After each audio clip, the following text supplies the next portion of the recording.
ఒక బిడ్డ ఉన్నాడండి, మన బిడ్డ. వాడు ఏదో ఒకటి చేస్తా తిరుగుతూ ఉంటే మనకు ఆనందంగా ఉంటుందా? ఏం చేయకుండా ఆకలి ఆకలి అనగానే ఏదో ఆహారం పెడతాం, తింటాడు. ఏం చేయడిక కూర్చుంటాడు.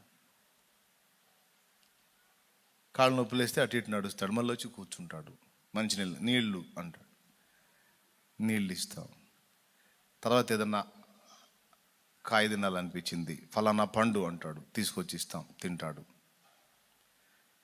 ఈ టైపులో మనోడు కనపడ్డాడు అనుకో, మనకి ఎట్టుంటుంది? ఏలే వాడు డ్యూటీకి అదే, నిద్ర రాస్తే నిద్రపాటు.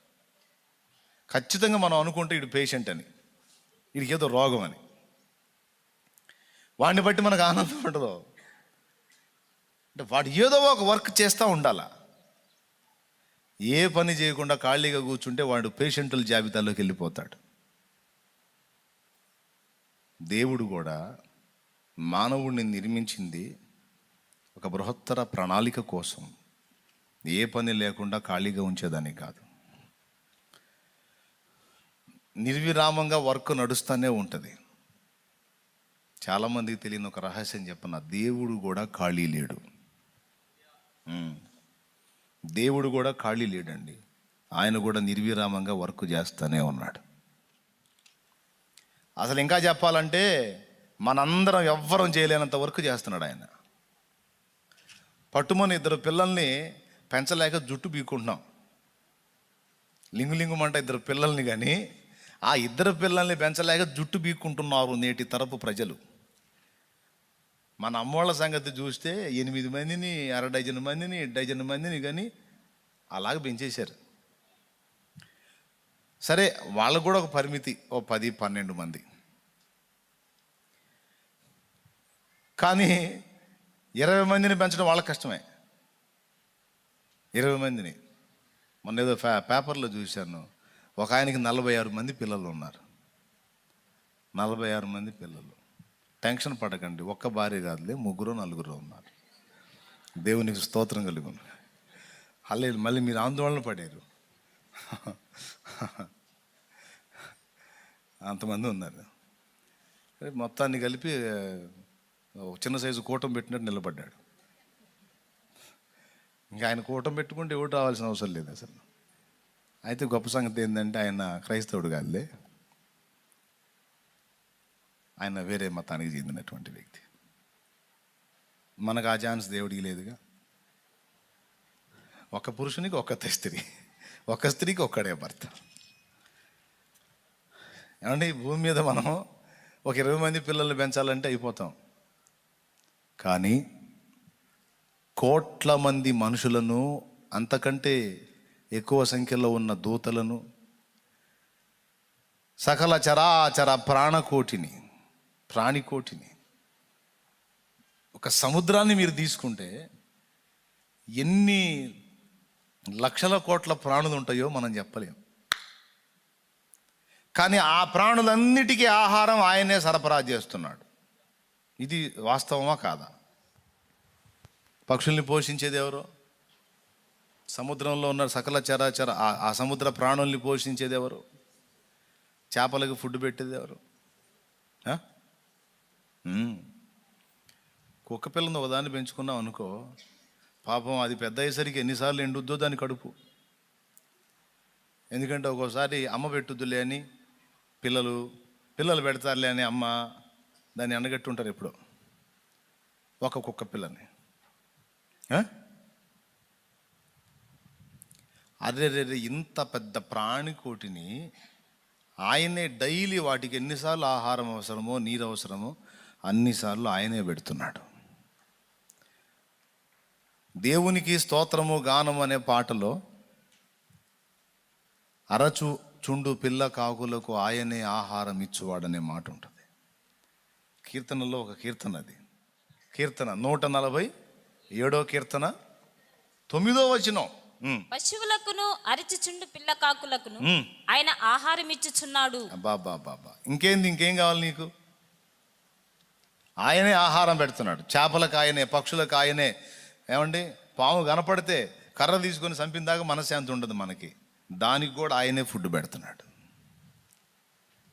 పాము కనపడగానే మనమైతే రెండింతల కోపం, సైతాన్ సైతాన్ సైతాన్ అని, సైతాన్ గాడు అని. సైతాన్ గాడు కాదు, వాడు కాదు. అప్పుడెప్పుడో స్టార్టింగ్లో వాడు వాడుకున్నాడు, కానీ సర్పము అనే దాన్ని కూడా దేవుడే సృష్టించాడు. దాన్ని వాడుకున్నందున అది మనుషులకు, అంటే మనకి ముఖ్యంగా బైబిల్ ఎరిగిన వాళ్ళకి కొంచెం అసహ్య జీవిలా కనపడింది. లెక్క ప్రకారం దాన్ని విషాన్ని బట్టి మనుషులు భయపడతారు చంపడానికి. ఎందుకంటే అది కొట్టిందంటే ప్రాణం పోతుంది కనుక దానికి అందుకు ఆ కారణం చేత ద్వేషిస్తారు. ఇక మనమైతే బైబిల్ చదివాం కాబట్టి ఇక దానికి సైతాన్ని కూడా జోడించి, అది కనపడిందంటే దురాత్మ సైతాన్ అన్నట్టుగా వెంటబడి దాన్ని చంపిందాక ఊరుకోం. కానీ నేను చెప్పనా, ప్రకృతి సమతుల్యత అనే ఒక విషయం ఉంది. ప్రకృతి సమతుల్యత అని. దేవుడు సృష్టిలో పెట్టిన ఏ జీవినైనా మనం లేకుండా చేస్తే ప్రకృతికి కొంత నష్టం కలిగిద్ది. దేవుడు సృష్టిలో పెట్టిన ఏ జీవినైనా ఆ జాతిని, ఉదాహరణకి సర్పజాతినే లేకుండా చేద్దాం, అప్పుడు ఎలుక జాతి విస్తరించిపోద్ది, కప్పల జాతి విస్తరించిపోద్ది, ఇక ఇతరత్ర కొన్ని పురుగు జాతి విస్తరించిపోద్ది. అర్థమైందా? అందుకని ప్రకృతి సమతుల్యత. మనకి మించి ఏది విస్తరించకూడదు. దేవునికి స్తోత్రం కలుగునుగాక. నోవా జలప్రళయంలో మనుషులతో పాటు జంతువుల్ని కూడా లయపరిచాడని ఉంది కదా. జంతువులు ఏం చేసినాయి? మనుషులంటే దుర్మార్గులై దేవునికి వ్యతిరేకంగా తిరిగి తమ మార్గాలు చెరిపేసుకున్నారు గనక మనుషుల్ని చంపాడు అనుకుంటే అర్థం ఉంది. జంతువులు ఏం చేసినాయండి పాపం? మరి వాటిని ఎందుకు లయపరిచాడు? వాటిని కూడా అంటే మానవులను మాత్రమే లయపరిచి జంతువులు ఉంచాడు అనుకో, మనుషుల కంటే జంతువులు విస్తారంగా విస్తరించి ఉంటాయి. ఇక వీళ్ళు జంతువులను ఉపయోగించుకోవటం కాదు, అవి మొత్తం కలిసి వీళ్ళంగా చేస్తాయి. అందుకని వాళ్ళకి ఎంతవరకు అవసరమో, ఎంత సంఖ్యలో జంతువులు ఉంటే వాళ్ళకి క్షేమమో, వాటన్నిటినీ నోవహు ద్వారా ఆ శేషాన్ని ప్రతి జాతిలో నుండి రెండు కాడికి నోవహు చేత భద్రం చేయించి వాటి ఉనికిని నోవహు దగ్గర కాపాడి, ఇక మిగతా వాటన్నిటినీ మనుషులతో పాటు వాటిని కూడా లయపరిచాడు. మనుషులకేమో తీర్పు ఉంది, జంతువులకేం తీర్పు లేదు. చక్కగా అవి ఏ నేల నుండి తీయబడిందో ఆ నేలలోనికి వెళ్ళిపోతాయి. ప్రాణులు కదా అవి. మానవుడికి శేషం ఉంటుంది, ఎందుకంటే మానవుడు ఆత్మ గనుక. జంతువుకి శేషం ఉండదు. చచ్చిపోయిందనుకో ఇంకా అది ముగిసిపోద్ది అంతటితోనే. ఇప్పుడు భూమి మీద మనం పెంచిన పెంపుడు కుక్క ఉందనుకో, మనం రేపు పరలోకం పోయినాక అది అరుచుకుంటా రాదు మన దగ్గరికి. నువ్వు వెళ్ళి అడుగుతావు, ప్రభా మా కుక్క పిల్ల కనపడలేదు ప్రభా, ఎక్కడుంది ప్రభా అంటే, అది ఎక్కడుంది నాయన, అది ప్రాణి అప్పుడే అయిపోయింది అంటే, నాకు దాన్ని చూడాలని ఉందంటే అవసరమైతే నీ కోసం దాన్ని రప్పించి, దాన్ని అవసరమైతే అలాంటి దాన్ని చేసి ఇస్తాడు. లేదంటే ఓ చిటికేసి ఆయన అంతకుముందు నిర్మూలపరిచిన దాన్నే మళ్ళీ నీ కోసం తీసుకొచ్చి చూపించవచ్చు. ఆయన అట్లాంటి పిచ్చి కోరికలు మనం గౌరవంలే, ఎందుకంటే అక్కడ పోయినాక మెదడు బాగా పనిచేసింది, మనకి మహిమ గల మెదడు కదా. కాబట్టి మా కుక్క పిల్లను ఒక్కసారి చూడాలని ఉంది ప్రభా అని అడగంలే మనం. మరీ అంత అధ్వానంగా అడిగితే అవసరమైతే ఓ చిటికేసి చూపిస్తాడు, కానీ కుక్కపిల్ల ఆత్మ మాత్రం మనకు కనపడదు అక్కడ, ఎందుకంటే అది ఉండదు. సినిమాల్లో చూపిస్తుంటారు చచ్చిపోయిన కుక్క ఆత్మగా తిరుగుతున్నట్టు. వాళ్ళ ఇష్టం, వాళ్ళకి ఏది డిఫరెంట్ అనిపిస్తే అది పెట్టి చూపిస్తుంటారు అనమాట. కారులో కూడా ఆత్మ ఉంటుంది. వాళ్ళ ఇష్టం, దేనిలోకైనా పంపిస్తారు. చూసేవాడు బకరా అయితే ఏమైనా చూపిస్తారు వాళ్ళు. దేవునికి స్తోత్రం. మన హీరోలు అసలు ఊరక అట్లా కళ్ళు తెరిచి అట్లా చూస్తేనే ఎక్కడెక్కడ ఆగిపోతుంటాయి, ప్రపంచమే స్తంభించిపోతుంటుంది. మరీ మనోళ్ళు విడ్డూరం అన్నమాట మన సినిమా వాళ్ళు. అసలు మరీ చిటికేస్తే చాలు ఎక్కడెక్కడే అని గాలు లేచిపోతూ ఉంటాయి. ఒక టైర్ కూడా లేవదు మామూలుగా మనోడికి.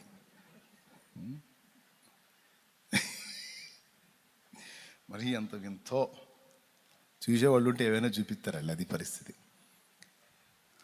ఎందుకు వచ్చాము ఇప్పుడు? ఆ మ్యాటర్ ఎందుకు పోయాం మనం? ఏమో జంతువులకు ఆత్మ ఉండదండి, మానవుడు ఆత్మ. మానవుడికి శేషం ఉంటుంది, జంతువులకు ఉండదు. కాబట్టి నోవా జలప్రళయంలో మనుషులను లయపరిచినప్పుడు జంతుజాలాన్ని కూడా ఎందుకు లయపరిచాడంటే ఈ కారణం చేతనే. అవి కూడా ఉన్నాయనుకో, మనుషులందరూ పోయి జంతువులు ఉన్నాయనుకో, మనుషులు తక్కువ జంతువులు ఎక్కువైపోతే దాడి పెరిగింది. అందుకని ప్రకృతి సమతుల్యత కొరకు దేవుడే ఈ బ్యాలెన్సింగ్ విధానాన్ని పెట్టాడు. సముద్రం అంతా చేపలతో ఎక్కువ నిండిపోకుండాన్నట్లు వేటబెట్టి మనకు ఫుడ్గా మార్చాడు వాటిని.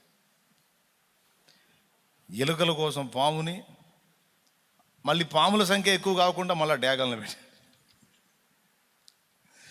మళ్ళీ డేగల సంఖ్య విస్తరించకుండా వేటగాళ్ళను పెట్టాడు. అడితిరిగి చివరికి వచ్చి మనిషి దగ్గరే ఆగుతాయి అన్నీ. బోల్డ్ అంత మ్యాటర్ ఉందిలే ఆలోచిస్తే. ఇంతకు అసలు ఇటెందుకు వచ్చాం మనం? ఏమో, జంతువుల దగ్గరికి ఎందుకు వచ్చామండి? సమస్తమును పోషించుచున్నవాడు ఆయనే.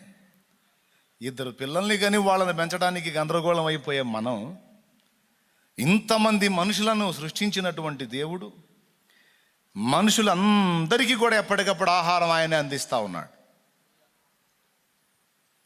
నేను చెప్తున్నాను, జంతుజాలానికి, మనుషులకు, పక్షికి, ప్రాణికోటికి, సకల చరాచర జీవం అంతటికీ కూడా ప్రతిరోజు ఆయన సీరియస్గా తీసుకొని వాటిని పర్యవేక్షిస్తున్నాడంటే అసలు దేవుని కంటే ఎక్కువ శ్రమ పడేవాడు ఎవరున్నారండి? అందుకే దేవుడు సైతము నిరంతర శ్రమజీవియే.